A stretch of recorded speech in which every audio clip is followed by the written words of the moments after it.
I was there. Talks by men who saw the making of history. Nowadays, a passenger to America has no misgivings, but nearly a generation ago, a terrible catastrophe in mid-ocean had to mark the end of an era of peril in Atlantic transport. On the 15th of April, 1912, the Titanic struck an iceberg, and in a couple of hours a great liner had sunk on her maiden voyage at a cost in human life of 1,500 souls. Commander Lightoller was second officer, and when he had seen the last of the insufficient lifeboats pull away from the ship, he plunged into the sea and was ultimately rescued. All the other officers who went down with the ship were drowned. Commander Lightoller. Altogether, I have had 4 shipwrecks and a fire during my 30-odd years at sea. But by far and away the worst of them all was the one I'm going to tell you about now, the loss of the Titanic. I joined her in Belfast while she was still in the builder's hands, the biggest and finest ship in the world, and given the normal life of the ship, I'm pretty sure she would have proved the fastest. But let me say right here and now, neither that night nor that voyage were we out for any records. We ran our trials in Belfast Lough and then took her round to Southampton. On April the 10th, that's 1912, she sailed on her maiden and only voyage for New York. From the moment we left Belfast, we had marvelous weather. And even when we got out on the Western Ocean, or Atlantic, as you probably know it, it was as smooth as the proverbial mill pond, not a breath of wind, and the sea like a sheet of glass. In any other circumstances, those conditions would have been ideal. But anyone with experience of ice at sea knows that those very conditions, and a moonless night, only render the detection of icebergs all the more difficult, and calls for additional alertness on the part of both officers and men. Speaking for myself, I knew only too well that there were chances, if long ones, of sighting an iceberg, but as I reckon, in ample time to clear it with a turn of the wheel. On that night of April the 14th, we all, that is, the captain and officers, knew perfectly well that we were just about entering the region where ice might be sighted at that particular time of the year, and had taken all necessary precautions. Now, throughout the day, there had been the usual wireless messages from different ships reporting the weather, odd icebergs, and so forth. But as none of these bergs reported lay on our course, well, they didn't directly concern us. But when the evidence came to be sifted out at the inquiry held in London afterwards, it then came out that one very vital message received in the Titanic's wireless room that night had never been delivered to the bridge. That message came from a ship called the Masaba, warning all ships of heavy pack ice, icebergs, and field ice in an area then lying right ahead of the Titanic, and what was still worse, not far away. Those immense quantities of ice were abnormal for almost any time of the year, and the significance we should have attached to that report can hardly be exaggerated. In my opinion, it was a warning of the most vital importance. You see, I was officer of the watch and in charge of the ship when that Masaba message came over, and I know perfectly well what I should have done if it had come to my hands. Without a shadow of doubt, I should have slowed her down at once. That would have been imperative, and sent for the captain. More than likely, in fact almost certainly, he would have stopped the ship altogether and waited for daylight to feel his way through. Anyhow, the long and short of it is, neither he nor I nor any other officer of the ship got that message. Now to go on. We were steaming that night at a good 22 knots. At 10 o'clock, I was relieved as officer of the watch by Murdoch, W.M. Murdoch. He and I had been shipmates in many of the ocean greyhounds, and both of us had crossed this ice region times without number, both in clear weather and what's more in fog. After the usual formalities, I handed over, wished him joy of a few perishing cold hours, and went below. I expect his watch went on as mine had done. Nothing to see and nothing to hear except the distant roar of the water at her bows, that and the half-hourly bells with a lookoutman's cry of all's well. Of course, he knew nothing of the death trap lying ahead of us any more than I did. And so 5 bells, 6 bells, and 7 bells went by. But barely 10 minutes had passed after the sound of the last bell when there were 3 sharp clangs on the crow's nest bell, followed by a cry from the lookout cage, "Ice right ahead, sir."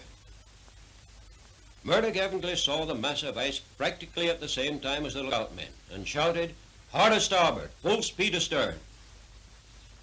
His idea was to swing her bow clear and then put the helm hard over the other way and so swing her stern clear.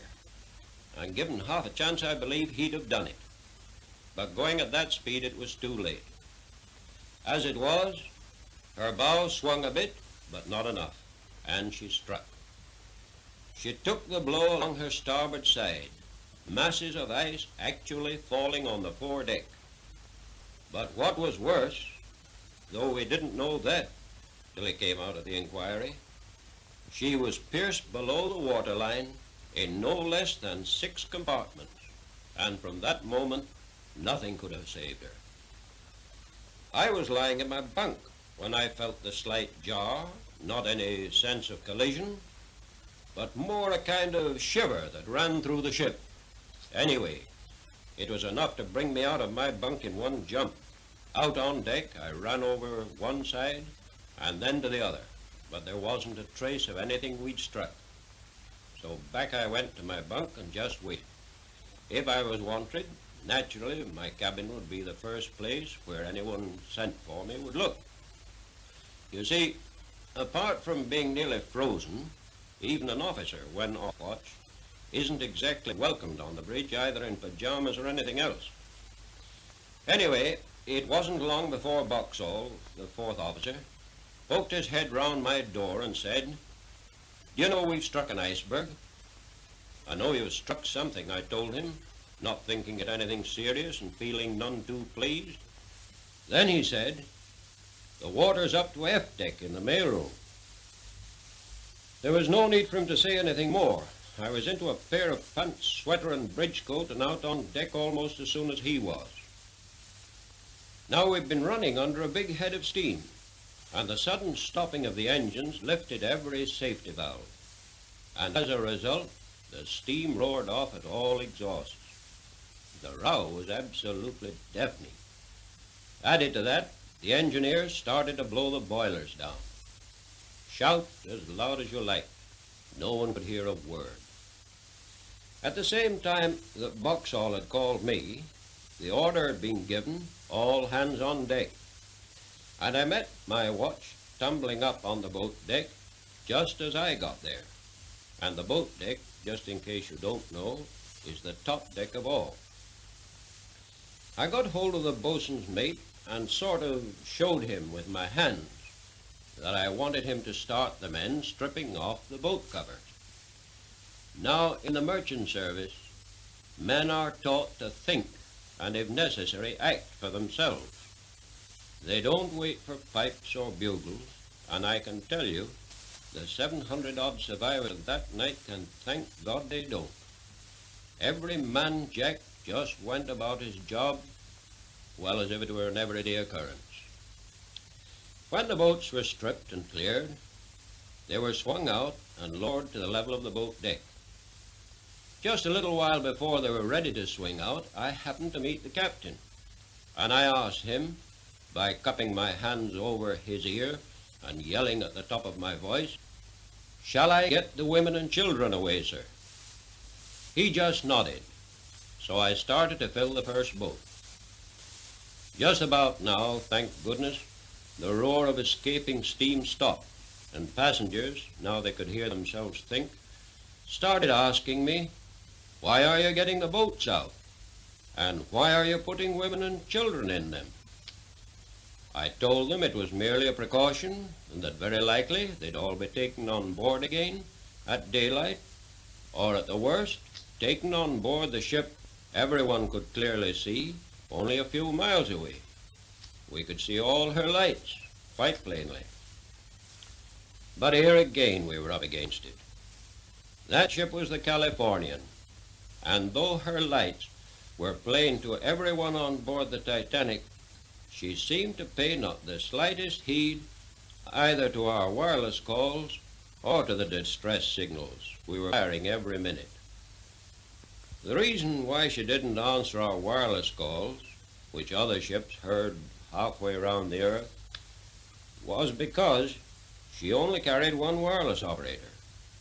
And when we struck the iceberg, he'd just gone off watch, so it was no fault of his. But why no notice was taken of our distress signals, shells that are fired hundreds of feet up into the air to explode with a cascade of stars, heaven only knows. What a chance her captain missed. He could have laid his ship right alongside the Titanic and taken practically every soul on board. However, he didn't, and the two ships gradually drifted further and further apart. And, according to the officer of the watch of the Californian, the Titanic's lights disappeared at 2:40 a.m. They did, and with his own eyes, he'd personally witnessed one of the greatest tragedies of the sea. But to go back again, at the time of getting away the first few boats, no one believed that the ship was actually in any danger. I'm afraid my own confidence that she wouldn't or couldn't sink rather conveyed itself to others, for there were actually cases where women absolutely refused to be put in a boat. I remember one young couple, evidently not long married, walking up and down the boat deck. I asked the girl, she was only a girl, from the western states I should say, if I should put her in a boat. But no, she wouldn't be parted from her husband. Not on your life, she said. We've started together, and we'll finish together. Brave girl, but she didn't know how near that finish was. Certainly I didn't. As time went on, I could see the bows of the ship getting steadily lower and lower in the water. Now, between lowering one boat and another, I frequently took a run forward and a quick look down a long stairway that led from the boat deck 3 or 4 decks down. Frankly, I'm never likely to forget the sight of that cold greenish water creeping step by step up that stairway. Some of the lights were shining down on the water, and others, already submerged, were giving it a sort of ghastly transparency. But for my purpose, I could tell by that staircase measurement exactly what was happening, how far down she'd gone, and how quickly she was going. Just when I first realized how desperately serious things were, I don't know. But I do know that before many boats were away, I got to piling more and more people into them. Partly because I now knew she was going, and partly because the boats were not remaining by the ship to be filled to their full capacity when waterborne. A far easier job than lowering them with their full complement from that tremendous height. Another thing, it was plain to me that if we were going to avoid the unutterable disgrace of going down with boats still hanging at the davits, we'd got not only to take chances, but we'd got to work like blazing. I've always admired the coolness and efficiency of merchant sailors in a tight corner, and I've seen a few. But that night, well, the Titanic's men set up a standard that'll never be beaten. Every single boat was filled and lowered from davit head to water and got away without an accident of any kind. And that despite the pitch-black night and the conditions we were working under. The same tribute must be paid to the passengers for the courage they showed. for by the time little more than half the boats had gone, I knew, and I'm pretty certain they knew, that she was definitely going down. You've got to remember, the Californian had drifted away.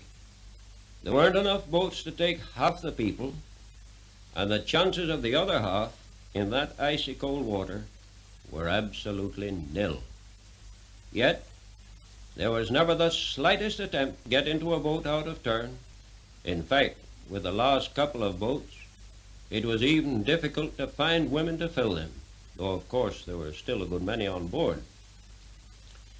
Then came the very last boat of all, and it was a sort of raft with collapsible canvas sides, stowed upside down on top of the officers' quarters, and that's above the boat deck. A seaman named Hemming, he'd been with me in many of the mail boats, he and I cut this one adrift and threw it down on the water, which was now about 2 feet above the boat deck. Hemming, by the way, had earlier on given up his place in a boat after being told off to take charge of it, and unbeknown to me, had followed round, helping me with the lowering. A ticklish job even in daylight. Having dumped this collapsible, there was not a thing further we could do on that side, so both of us went over to the starboard side. But we found all the boats were away from there too. Of course, there were still hundreds of people round. As Hemming and I looked down from the top of the officers' quarters, where we were standing, the ship took a sudden dip, and a sea came rolling up, carrying everyone with it. Many were drowned there and then. Everyone that could just instinctively started to scramble up towards the after end of the ship. But that was only putting it off. In fact, it was lessening their chances. The plunge had to come, and that I could see was pretty soon. And no one's chances were going to be improved by getting mixed up in a struggling mass. Hemming, as I found out afterwards, headed for one of the after boat falls, slid down, dropped into the water, swam away, and was eventually saved. For my part, I turned forward and took a header from the top of the wheelhouse. I started to swim away, but got sucked down 2 or 3 times. In fact, I got mighty near the edge of things before I finally came up alongside the collapsible. We'd hove into the water from the top of the officers' quarters, and there I hung on. A bit later, the for'ard funnel guys carried away, and the funnel, weighing perhaps 50 or 60 tons, fell down with a crash on the water. It missed the raft and some of us hanging onto it, by inches. But there were a good many it didn't miss. Next thing I remember, I was still hanging on to a bit of rope attached to the raft, but some 30 or 40 yards away from the ship. The wash of the falling funnel had evidently picked us up, raft and all, and flung us clear of the ship altogether. Several of us scrambled up onto the slippery bottom of the raft, and it was from there I saw the Titanic sink.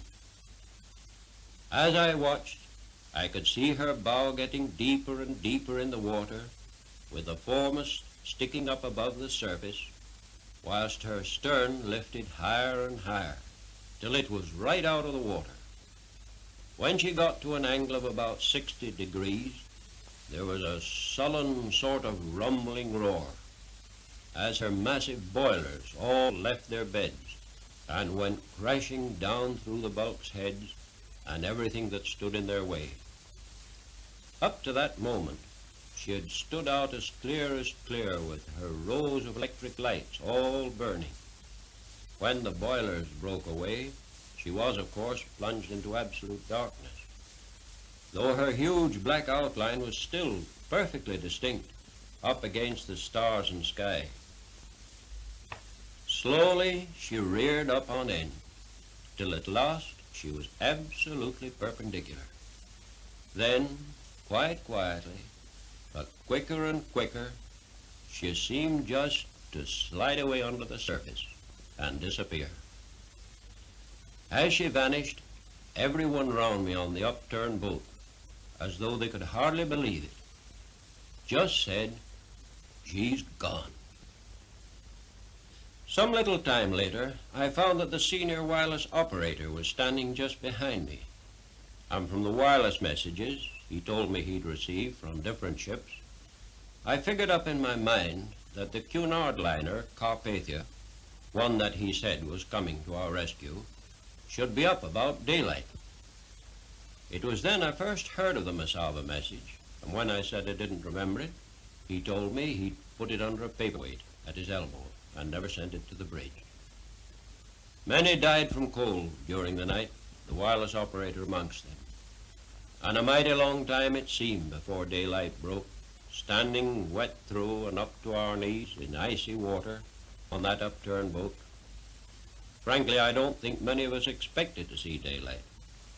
At one time during the night, someone suggested we should say Our Father, and I don't think it was exactly scare that made everyone join in. But you'd need to be in somewhat the same fix, where a couple of minutes may mean all the difference between, well, here and hereafter, to understand the feeling we put into it. I've heard that prayer ever since I was the height of 6 penitent coppers, but never with such intense earnestness as the surroundings lent to it that night. However, when daylight did break, most of us were still heads up, and we of the upturned boat transferred to one of the lifeboats.